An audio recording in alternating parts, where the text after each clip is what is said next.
first I'd like to acknowledge Ian Purcell. So Ian Purcell AM is, the oration is held, to honour the life of the late LGBTIQA plus community leader, Ian Purcell AM. We honour Ian Purcell, who dedicated his life to advocating the health and rights of LGBTIQ South Australians over many decades of activism. Fondly known as the godfather of the gay community, Ian was the first chairperson of the SA Rainbow Advocacy Alliance. He was founding member of the Uranium Society, a cultural forum for gay men and a gay and lesbian community action lobby group, which was formed to counter political and social conservatism at the height of the AIDS pandemic. He also represented the LGBTIQA plus community on various state government department committees, including the Ministerial Advisory Council on Gay and Lesbian Health and the SA Police Gay and Lesbian Liaison Committee. In 2005, Ian Purcell became a member of the Order of Australia for his advocacy. And we also would like to thank Stephen, his husband, who is here tonight. And so I'll get you to come up, Sonny, and I'll introduce you. So Sonny is neurodivergent, queer, unmasking and amazing Crocs, advocate, writer, creator of Human, that was a quote by Sonny themselves, and founder of Drop-In Care Space on Ghana Land, with a new book coming in 2023. So welcome, Sonny.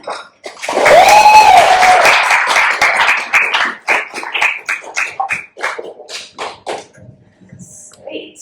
Hi everyone. So obviously I'm Sonny Jane, pronounced they, them, and I am going to be talking about the importance of lived experience, representation and community. Sweet words. So I would like to start again just by acknowledging the Ghana people as the custodians of these land and waters, and the Ghana people's cultural, spiritual, physical and emotional connection with their lands, waters and community.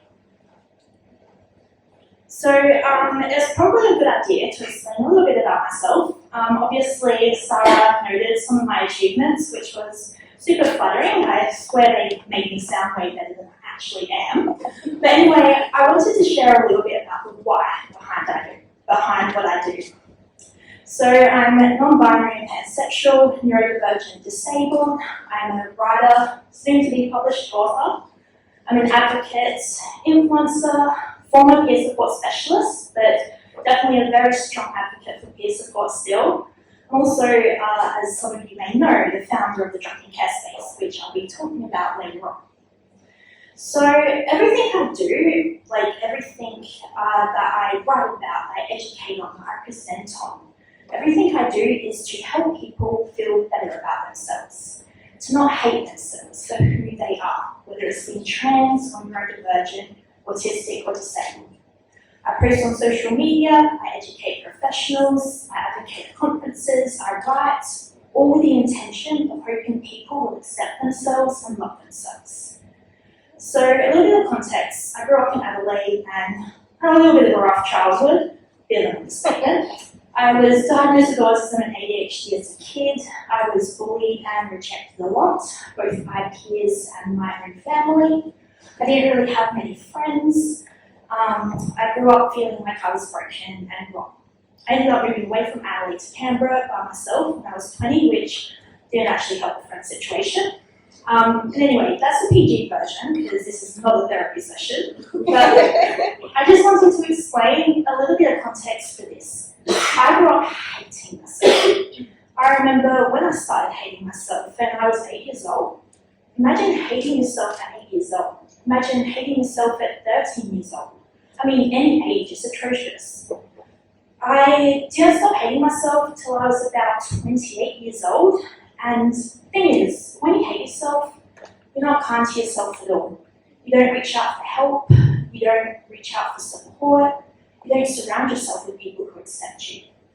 It makes your life a little bit shit, and no one deserves to go through life hating themselves. I know what it's like to hate yourself, especially when you hate yourself for your differences. And I don't want anyone to go through that. I also know what a difference it makes when you do accept yourself and when you do love yourself. I wouldn't be here, I wouldn't believe in myself enough to be standing here talking to everyone if I didn't accept myself. I wouldn't be writing a book. I most definitely would not be putting my face and words all over social media if I didn't accept myself. I want to be taking care of myself, I want to be supporting my needs, I want to be surrounded by supportive people if I didn't accept myself. And I think it's one of the most impactful things that we can do, accepting ourselves and teaching others to accept themselves. And that's what it all comes down for me, accepting and loving yourself. Because when we accept ourselves, it changes a lot of things and it empowers us to advocate for ourselves. It improves our self-esteem, it changes the way we see ourselves. And that's why lived experience and representation and community are so important, because it leads to people accepting themselves and loving themselves. It leads to people embracing who they are and celebrating who they are, and we need that. So, cool, right edge. So what is lived experience? Often when people think of lived experience, they usually think of mental health conditions or mental illness. But lived experience also includes, well, any experience that is lived. It includes lived experience of gender and sexuality, race, disability, neurodivergence, mental health conditions, trauma, poverty, you name it. And lived experience is also so much more than having a personal experience. It also includes a shared understanding of marginalisation, oppression, stigma, and discrimination that occurs because of our identities and lived experience. And we need to elevate lived experience because it reduces isolation and stigma. It increases community and connection. It improves services and support, and it has the potential to change public opinions of us, which makes a big difference in how we're treated and how we're understood. And there are many ways that we can actually elevate lived experience. So you've probably heard the saying, nothing about us without us, and it's also true for all lived experience. That's why when it comes to learning about our identities, we need to be listening to lived experience. We need to be learning from lived experience. I honestly don't want to see another workshop or class that's led by a cis-hetero person when it's about gender. Our lived experience is also valuable when it comes to advocacy. Individuals with lived experience should be at the forefront of any decision making, whether it's local, state, or national. We should be at the forefront of any policies and issues that impact us, that are without us. Which brings me to any services or programs that exist to serve us and our needs also needs to be led by us. If it's for us, it should be by us. We are the experts in our own lives and identities, and we know what works and doesn't work. We know what we need. We also know what we don't need. And another way that lived experience is valuable is through peer support. So peer support is a relationship between two people who hold the same identities or have the same shared lived experience. It's a relationship and partnership based on mutuality and showing up as human and using your lived experience as your primary tool.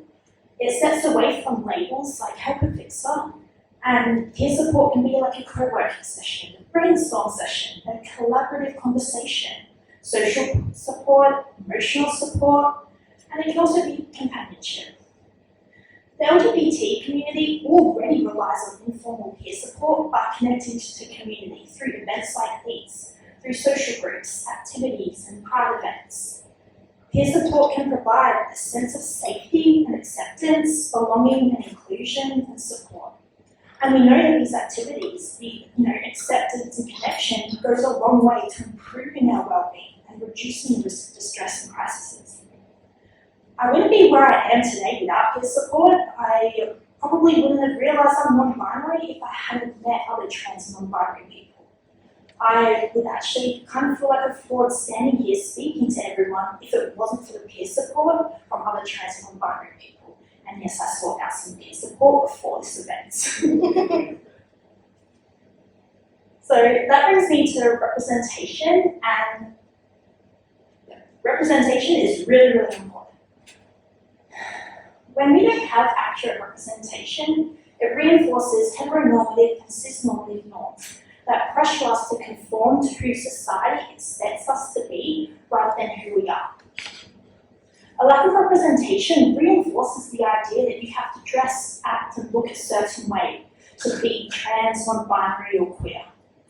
A kind of good example is the lack of non-binary representation. It's why, as a non-binary person myself, I still feel like, I'm not non-binary enough because I feel like I need to dress and look a certain way in order to count as non-binary. I'm too curvy, I'm too femme, not androgynous enough. That's why representation is so important, because if non-binary representation only focuses on thin, white, androgynous, non-binary people, we are reinforcing a standard. And we're saying non-binary people who aren't thin, who aren't white, who aren't androgynous don't exist and don't count. And we are also ignoring the history of non-binary folks in black and brown cultures too. This is why representation is so important. Representation serves as opportunities for individuals to find validation. You see yourself and you feel like who you are is okay. You feel like you're not alone because there's someone else like you, and that goes a long way. Representation can reduce negative stereotypes by transforming public opinions. Representation changes what people see and hear. Representation can help increase people's self-esteem and well-being. Representation empowers people because when you see other people just like you feel more empowered to be you. When you've grown up feeling like you'll never be good enough, representation reassures you that you are good enough. When you've grown up being told you can't do this and you can't do that, and you see someone like you doing it, it makes you feel like you can do it too. When you don't see people like yourself, it's reinforcing the message that you don't count, you don't matter, and you don't exist. And this is why intersectional representation is also really important. I'm not just non-binary or queer, I'm also neurodivergent. I'm also autistic, I'm also disabled, I'm also white. I hold many identities, I hold many privileges, and many of us here hold multiple identities. Many of us live at the intersection of our different identities. When representation isn't intersectional, we don't feel represented, we don't feel seen. We end up thinking that we're alone in our experiences, or that there's something wrong with us. And it's not really representation when we're not representing the whole of a person. It's also no secret that, transgender people and queer folks face a lot of discrimination, barriers and challenges. When you're both autistic and disabled, there's often double the discrimination, double the barriers, double the challenges that come from existing at the intersection of these identities. And when you're a person of colour, as well as disabled and queer, the barriers and challenges are endless. It's why we need to work harder at normalising intersectional queerness. We need queer people of colour, we need queer disabled people, we need autistic queer people. It's also why we cannot address homophobia or transphobia without also addressing racism and ableism. Okay, so has anyone watched the Heartbreak High reboot? Yes, I thought so. Okay, so I watched the Heartbreak High reboot as soon as it came out, and I kind of just want to talk about Quinny quickly as an example, obviously. So Quinny is an autistic lesbian, and you know how exciting it is? It's not just the fact that she's autistic, it's the fact that she's queer and autistic. This representation is so important because we rarely see this intersection. In most media representations, autistic characters tend to be straight, or there's usually no mention of sexuality or gender at all. Like good examples, atypical. And this is because society loves to infantilize autistic and disabled people by assuming we aren't interested in sex. And this is incredible representation because we aren't just witnessing Quinny explore their queerness or navigate their relationship, we're also witnessing their stimming, their unmasking, their sensory needs. So one of the episodes, sorry, this is a spoiler, but me and my girlfriend go on a date and it's adorable. But what makes it even more important is that Queenie, being autistic, is having trouble on the first date because of masking and sensory overload and facial expressions. So when you're queer, dating and meeting new people is like really hard. But when you're queer and autistic, there are different challenges and barriers. I'm kind of like really envious of queer people who can just like go to a queer bar and have no trouble picking up. Where do you get that confidence from? Where do those social skills come from? I mentioned before how representation helps individuals feel validated. It helps empower us. And really, it makes us feel like so much better.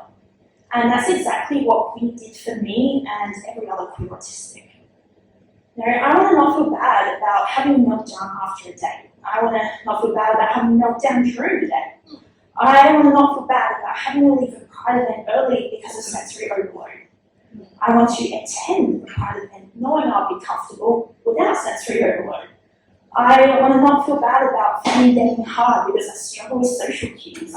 I want to see relationships that look like mine, and not just in the queer sense, but the autistic sense. I want to see representation that challenges neuronormative norms as well as cis-hetero norms. So I guess that kind of brings me to community and why community matters. We all know community matters because we're right here, listening to me speak, and we wouldn't be if, we didn't think community matters. We wouldn't have a feast festival if community didn't matter. Community is like the home of lived experience and representation. I've talked about how important lived experience and representation is, and community is like the ultimate form of that. It's the one place you can find it. Community is where you belong. It's where you don't feel alone. You're with other people who accept you and celebrate you. Community encourages understanding and learning because you can grow up feeling a certain way and wondering if you're alone and if it's just you. And when you find community, it's like you finally have a word for something you've been feeling for so long. That's so powerful. I actually kind of didn't realise I liked women until I was chatting with community and they told me looking at women be like, man, is it normal? I mean, it's normal if you're gay, but I didn't realise. And that's just, they put language to the things that you're feeling in your experience. Community creates meaning and purpose. Community provides support and safety, which is something a lot of people don't get enough of. And having a sense of safety is crucial for our mental health. Community is where you can find support and safety when you don't have it at home. It reduces the stress for all the reasons I mentioned above. And community also empowers us to advocate and make changes happen. Community is how we band together and fight the system. Community is how we get our voices heard. We wouldn't have half the change we have now if communities weren't at the forefront of these movements and change. Most of the systemic change in advocacy we see now are actually because of community and because of grassroots movements that started in the community. Community spaces are crucial to our well-being. Community spaces are a way to access resources when it comes to looking after our well-being. That's actually relevant to our identities and lived experience. Community spaces serve as havens when we need to connect with others, when we need to feel less alone, when we need to take a break, and when we just need a space to be ourselves. Community spaces serve as meeting spaces when we don't feel welcome in other spaces. And that's so important because there are so many barriers, and especially when many places aren't built or designed for us. Community spaces are a home when we don't feel at home in our own home. When we so often experience exclusion and stigma and discrimination, community spaces are important because we can exist free from those things. When we have community spaces, we can be ourselves free from judgment. We can find pride and joy in being ourselves.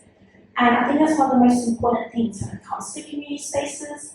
When society tells us we're wrong or abnormal, community spaces remind us we're valid. We can finally celebrate who we are. We can be proud of who we are. We spend so much time fighting for our rights, fighting stigma, fighting to be seen as people. Sometimes we spend so much time just fighting for our right to exist that we forget to find joy in our existence. And that's where community spaces come into it. So I'm going to talk a little bit about Drop and Care Space because it's kind of where I put everything we've discussed into practice. So a bit of background, I opened the Drop and Care Space in 2020 and I don't mention this side of the story much, but I had a small group of queer friends. They lived around a corner. My house was tiny. I could fit a friend in there. And I kind of just couldn't help but think, wouldn't it be really, really awesome if we had a community space where we could rock up and be ourselves without having to censor ourselves and just hang out, do on-craft activities, watch a movie, bake muffins, chat. Honestly, I kind of just wanted a lounge room, but a lot bigger. But it kind of got me thinking, why don't these community spaces exist? Now, I know there's like council-run community centres, but like, they're not really nice. It doesn't feel like your space, you know? It feels like you're being watched and judged when you go in there. And so I didn't just want another run-of-the-mill community space. I wanted a community space that felt like it was ours, like an extension of our home. I wanted a space that felt like home. I wanted a space where people felt like they could be themselves. So at the time, I was a practicing counsellor and had like a counselling studio, kitchen, bathroom, big room, whole shebang. And since I wasn't using the space much, I decided to just, give the Drop and Care Space a go and open it on weekends. And by the middle of 2021, and because the queer community is very small, word caught on. And so it wasn't a really big space to begin with, but thanks to the queer community and connections, people were starting to realise we existed. And before long, we realised we would need a bigger space as well as an accessible space. Because we had stairs and we didn't want to leave out half the queer community that are also disabled.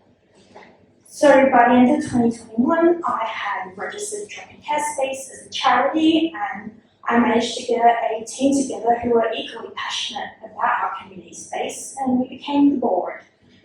And thanks to the community, we actually managed to raise enough funds for a deposit to move into an accessible building on Surf Street, which is where we are now. And honestly, that's just like a prime example of how powerful communities are because we wouldn't have our new location without our community.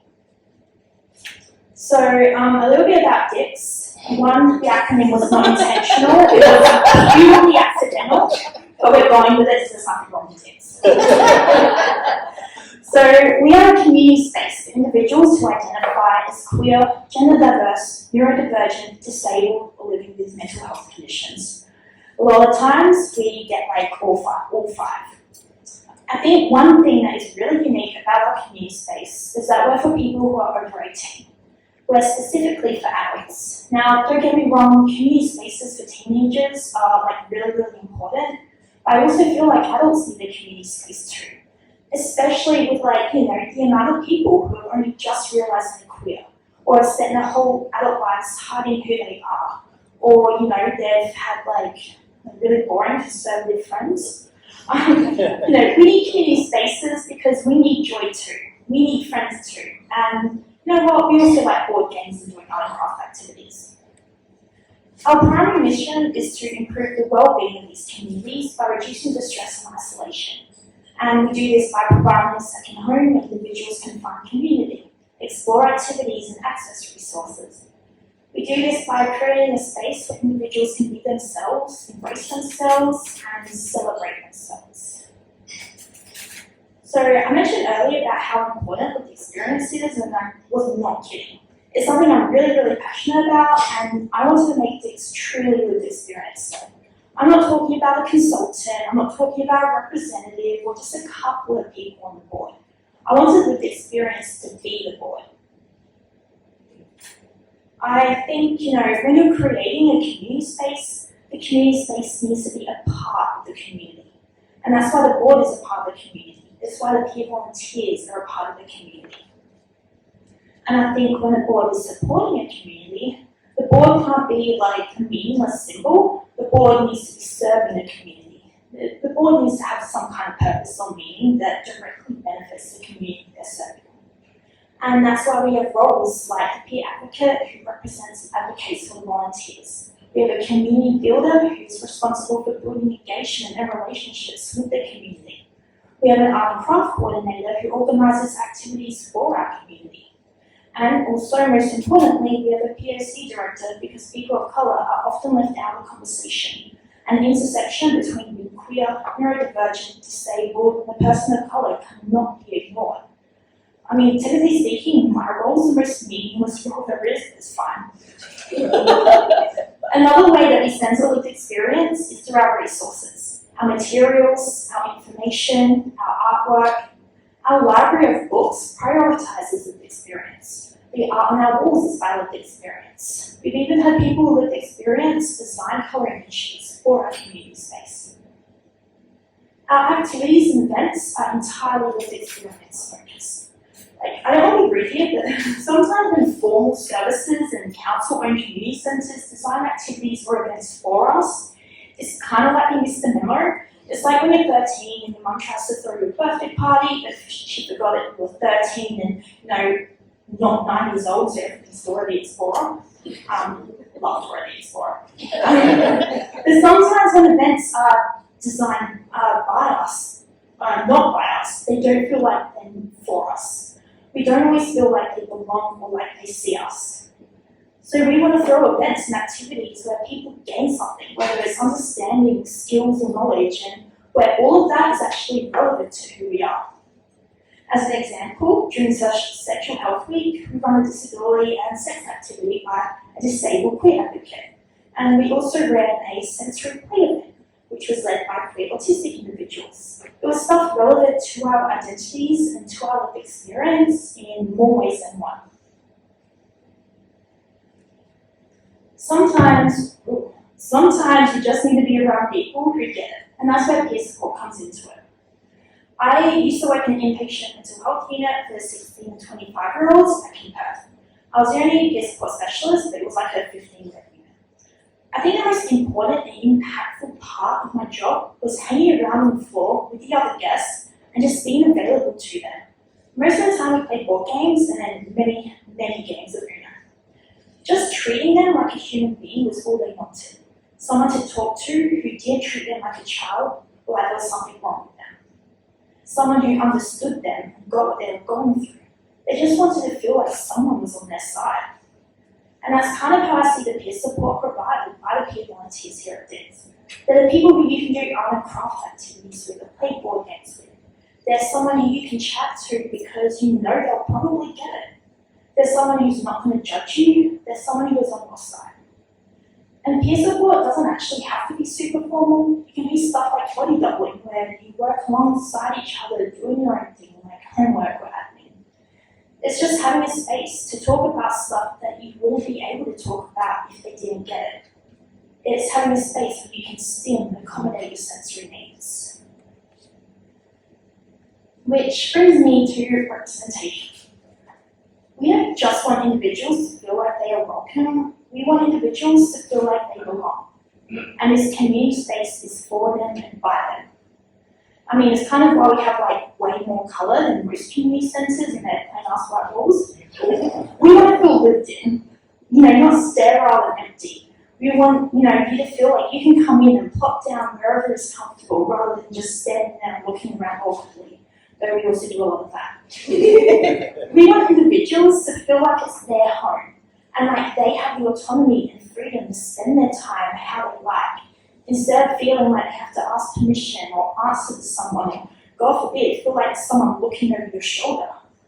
We want them to see themselves on their walls, in the art, in the books. We want individuals to feel empowered to take care of their needs, whether it's sitting by themselves or having a cup of tea or chatting with someone or doing an activity, because we trust them to know what they need. In order for someone to feel like they belong, in order for someone to feel accepted, they need to feel like the space is for them. They need to see themselves in the space. They need to see representation in not just one of their identities, but all of their identities. No one wants to be half seen. No one wants to feel half accepted. No one wants to feel like some parts of themselves are okay while other parts of themselves are not okay. And that's why we have peer volunteers who hold multiple identities. It's why we share artwork with people of colour and posts by neurodivergent folks. It's why we have pronoun badges and pronouns on the whiteboard. It's why we make sure our events are sensory friendly. It's why we make sure our events are accessible. It's why we make sure every activity and event is not just queer friendly but neurodivergent friendly.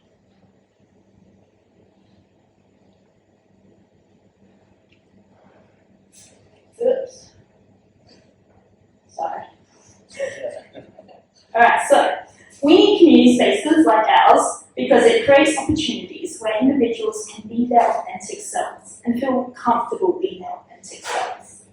Sometimes you can only be yourself with community, and everyone needs that space.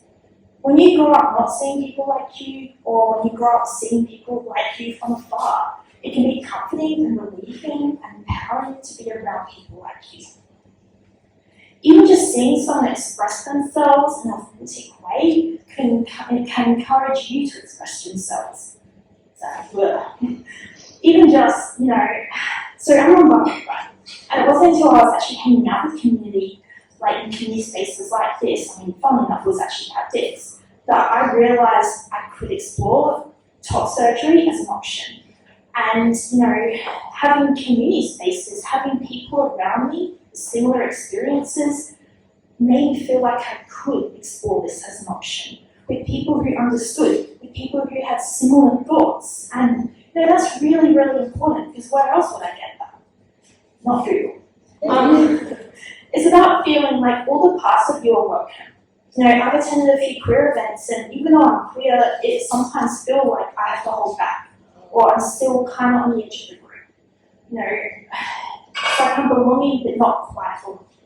When I'm in community spaces like this, I feel like all parts of me belong. The queer parts, the disabled parts, the autistic parts, the weird parts, and the awkward parts. And these community spaces, it's also not just about, it's also about finding joy in ourselves, in who we are, in our differences. And there's not always a lot of room for joy when we have to hide ourselves or when we have to mask, and especially when our safety could be at risk where we work, where we study, or where we live. So finding space for that joy is everything. It's about embracing our differences as just that, differences that aren't inherently bad or good, but just different. It's also about empowering people by recognising we all have interests and strengths and skills, and encouraging individuals to share them, to embrace them, to celebrate them. All of our peer volunteers are someone with lived experience who hold multiple identities, and they're a part of the community too. And I hope by being a part of the community, this community space, they can feel proud of themselves, they can acknowledge their strengths and skills, and know they've got something amazing and valuable to share because they are valuable. So at Dix, on one of our walls, we have a poster where people can share what belonging to the LGBT community means to them. And so I kind of just wanted to share some answers.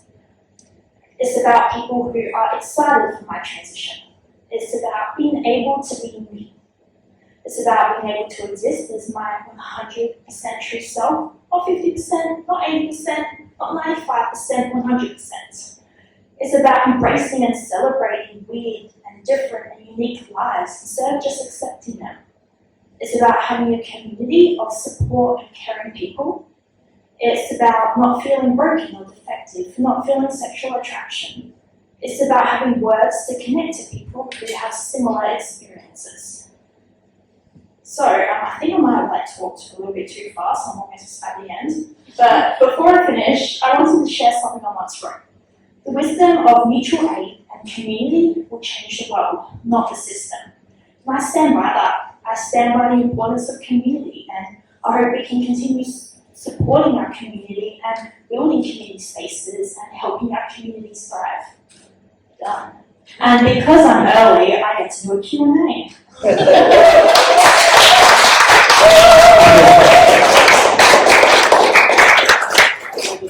So my book's actually about neurodiversity and neurodivergence, as well as how we can be more neurodiversity affirming. And I also have a chapter on an intersection of being queer and neurodivergent too. where can people find out more about the drop-in care space? We have a website, www.droppingcarespace.com. We also are on Facebook, Drop-in Care Space, as well as Instagram, and we post regular updates about activities that we hold, and yeah, good information. You radio station with like sponsor you? What was that, sorry, about Yes. whether someone sponsors Drop-in Care Space? Yeah. That would be me. So I recently published a different book beginning of the year, and I've actually been using the proceeds to fund the Drop-in Care Space. But my awesome board, a couple of who are here, we have been applying for grants, and we're pretty confident that over the next year we will find more permanent funding, and that is our hope, because community spaces are important. And being the advocate that Sonny is, normally the speaker is given a small fee, and Sonny is donating that to the drop-in space. My money would go there anyway. Yeah.